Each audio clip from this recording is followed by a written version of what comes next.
Hi guys, this is a VR to creators design pipes.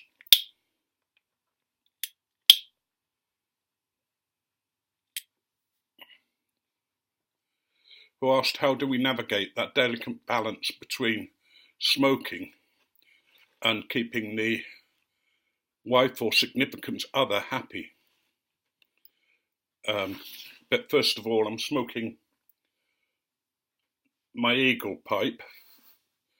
I can't remember who carved it, but it's got a W underneath. And in it, I'm smoking my son's mixture, which is Oriental Dream, and which I particularly like because I'm into Orientals.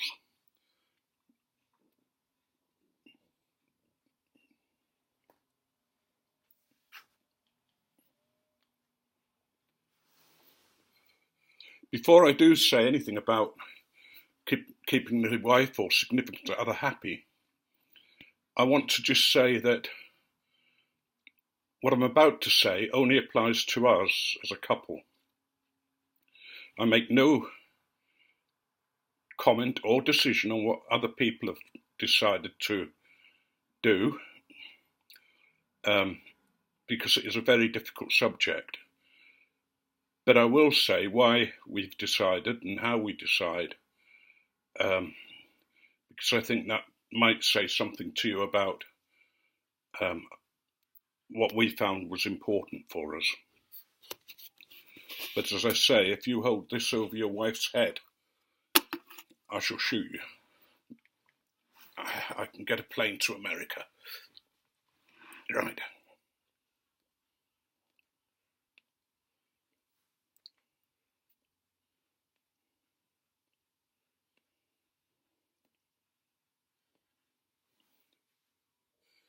First of all, I didn't start smoking until I was 67. I'm 68 in 2 days' time.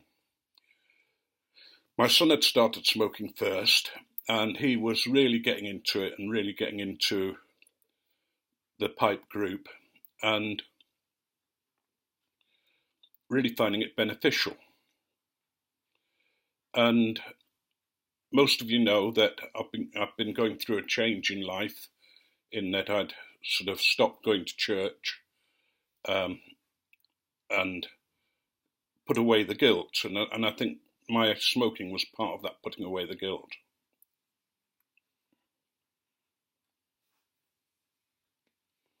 Before I decided to smoke,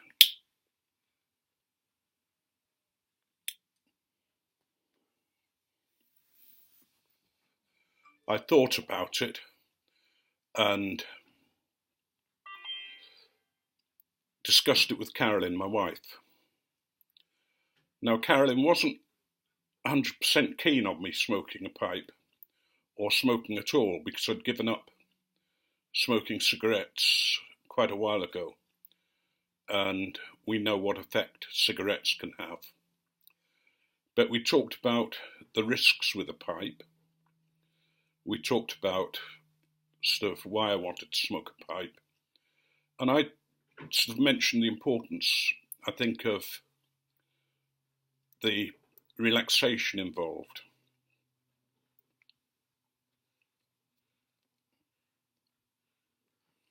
I offered to smoke outside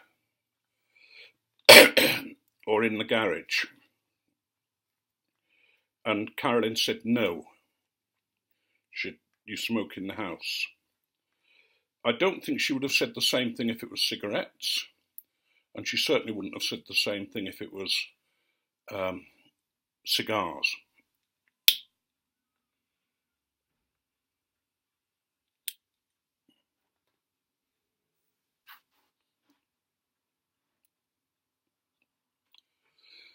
I think part of the reason for the cigarettes would be the temptation for her, but also because we know how dangerous they are.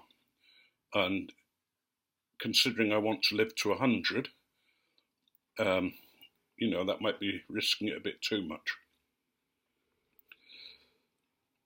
when we talked about it, Carolyn's reason for saying that I should smoke inside is she said it was my house as well, that we shared the house, and that it was important that I should be able to relax when I'm smoking, and that we should be together, rather than me nipping out and leaving Carolyn doing what she's doing, and me doing my thing. That doesn't mean that we don't spend time apart from each other. We do. We do our own things quite a lot, but smoking would take place sort of at times where we were together. And I've said that if she finds any particular tobacco offensive, to tell me, and I'll try not to smoke it again, or I'll smoke outside.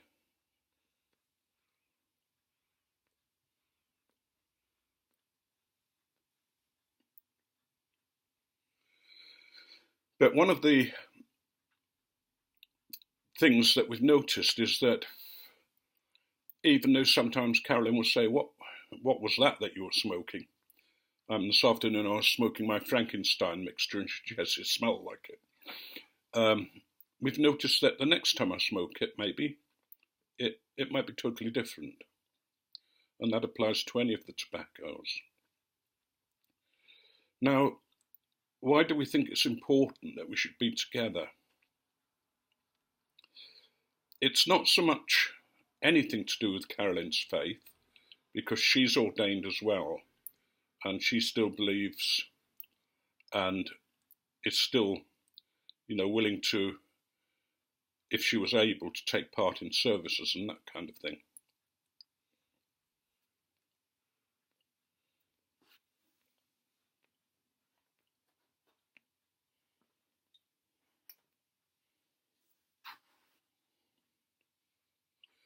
But we both come from homes that were not very good to live in.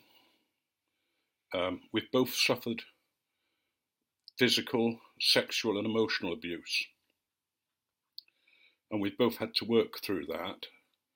And you can only do that separately and with talking together, and allowing each other's tears and faults and expressions, and supporting each other. Shortly after we were married, our first daughter died in very difficult circumstances the day after she was born. They thought that she had a hole in the heart, and I was asked to give them permission to operate, and the operation killed her. She didn't have a hole in the heart. It turned out that she had a growth in the back of her chest. So that really devastated us. I felt that I'd killed her, that I'd given permission for them to kill her. Our parents' reaction wasn't that good. They just didn't know how to react. They didn't know how to react properly. My mother said, well, you have to grow up now.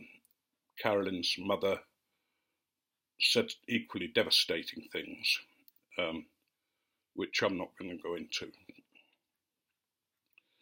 So we faced that. I had a massive breakdown and ended up in a psychiatric hospital.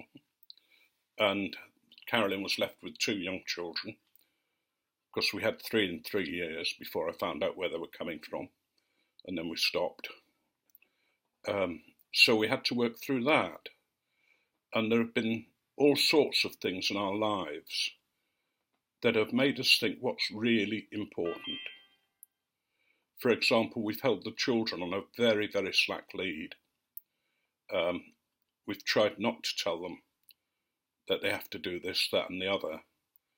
Now, maybe Tim sees it differently, I don't know, but I don't think so.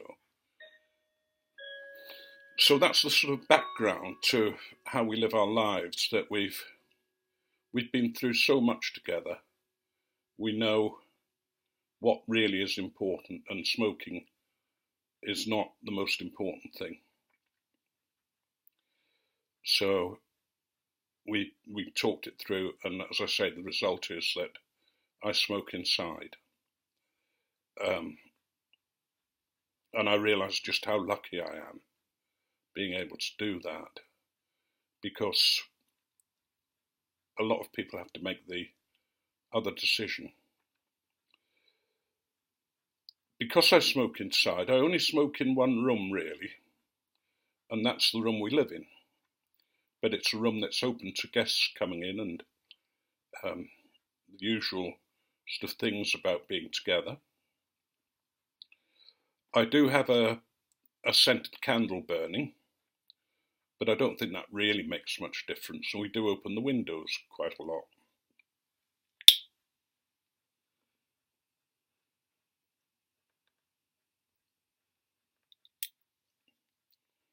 And I don't smoke in the bedroom or the toilet. I once went into the toilet with a pipe, doing my Afghanet bit. I didn't take a newspaper in or that kind of thing. But I noticed how the toilet smelt of tobacco, whereas the main room doesn't seem to that much, although my sense of smell is just about going now.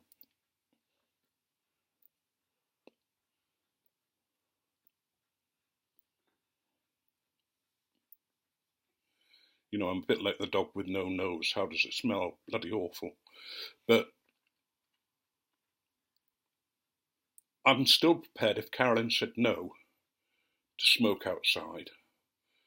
I've cleared the garage virtually now, and I want to think about putting some workshop stuff in there.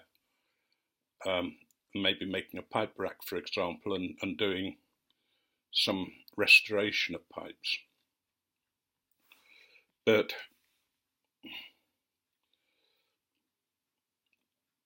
we've been through a lot of different experiences. When I didn't take Carolyn to meet my mother. I took her to meet a Jewess who was a tailor, and she did alterations.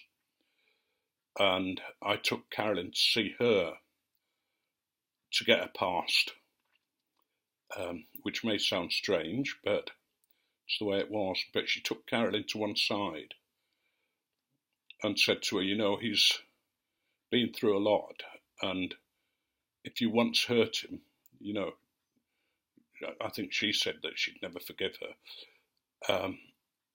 But she said, but be aware that he'll do everything he can to break up the marriage, which isn't quite true. But when you've been through so much, I mean, when I was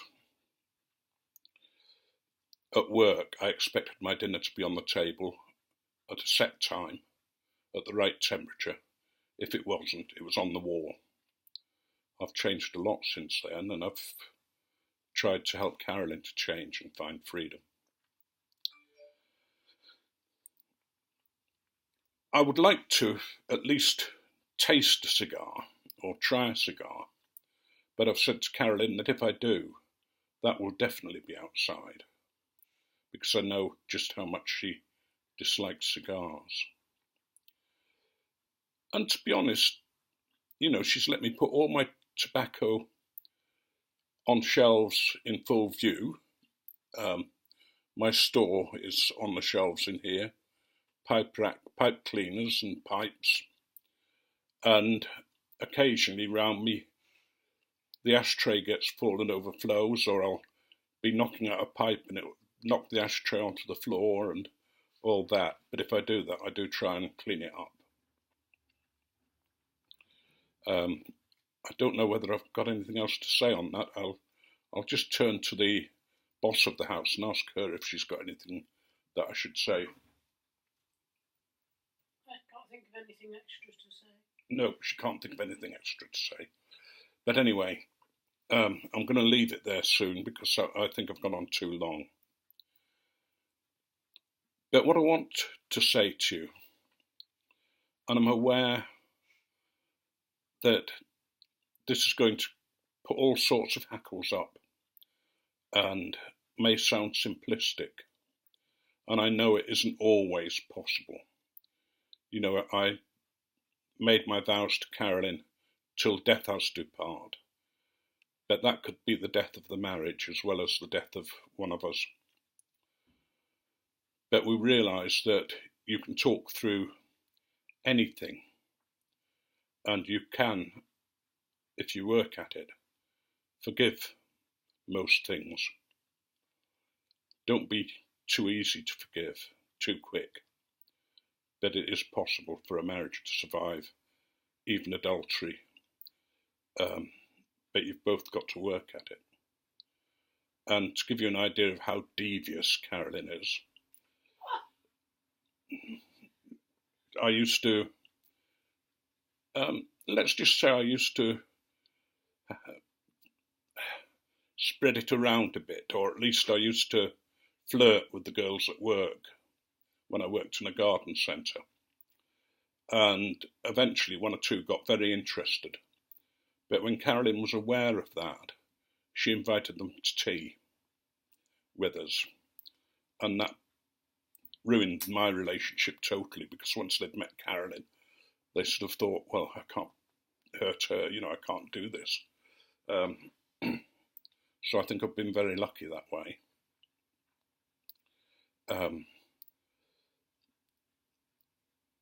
The ministry's been hard for both of us. We say that the church is the first organisation to shoot its wounded, but it wounds them first before it shoots them. I know the Foreign Legion have the reputation about shooting its wounded, but at least they don't wound them first. I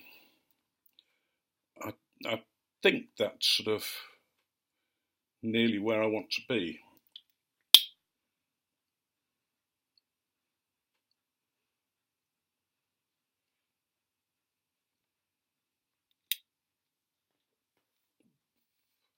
Now, I normally finish with a joke.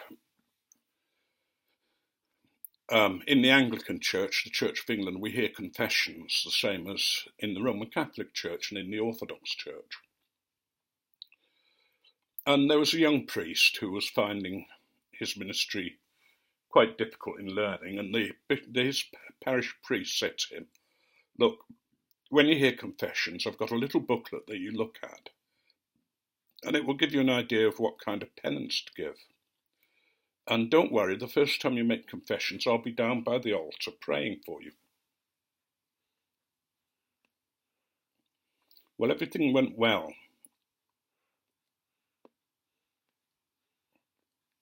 He'd look in the book and give the appropriate penance until one man came in and said, bless me, Father, for I have sinned. And he said, what have you done, my son?